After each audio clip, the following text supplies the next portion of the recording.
बारामती विधानसभा निवडणुकीसंदर्भात अजितदादांनी मोठं विधान केलं आहे। 7 ते 8 वेळा लढलो, त्यामुळे निवडणुकीमध्ये इंटरेस्ट नाही असं अजित पवार म्हणाले।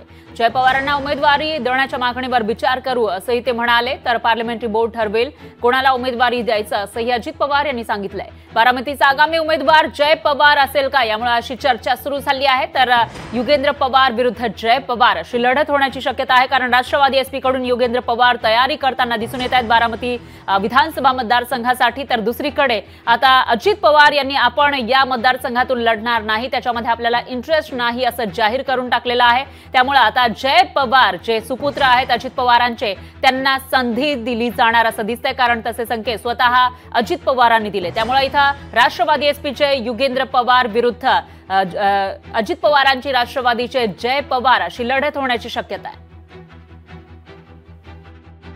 ठीक आहे, देऊया, शेवटी काही लोकशाही आहे।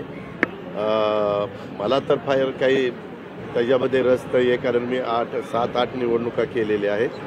त्याच्या संदर्भामध्ये जर आमच्या जनतेचा तसा कल असेल कार्यकर्त्यांचा, तर पार्लमेंटरी बोर्डामध्ये जरूर तोही विचार केला जाईल। पार्लमेंटरी बोर्ड आणि त्या भागातले कार्यकर्ते जे काही मागणी करतील ते करायला आम्ही तयार आहोत। तो त्यांचा अंतर्गत प्रश्न आहे, मला त्याच्यावर काय बोलायचं नाही आहे।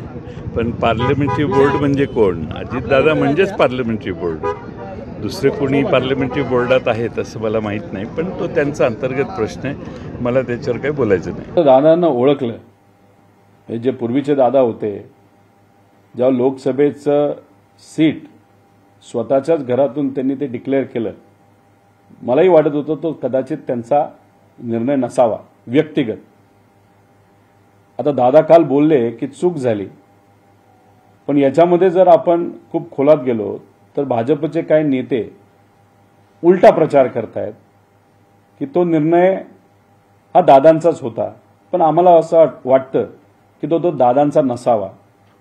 केंद्रात बसलेले गुजरातचे जे नेते आहेत त्यांनी कदाचित तो निर्णय दादांवर लादला असावा।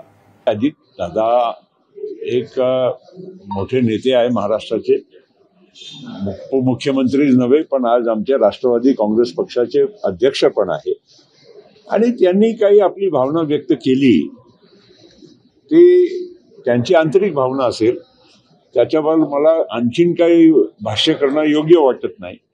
पण खरोखर प्रत्येकाच्या मनामध्ये जे काही एक जे मनात विषय असते आणि खास करून त्यांच्या परिवाराच्या कुटुंबाच्या विषयी आहे, ते त्यांनी व्यक्त केल्यामुळे मला त्याच्यावर अधिक काय बोलायचं नाही आहे।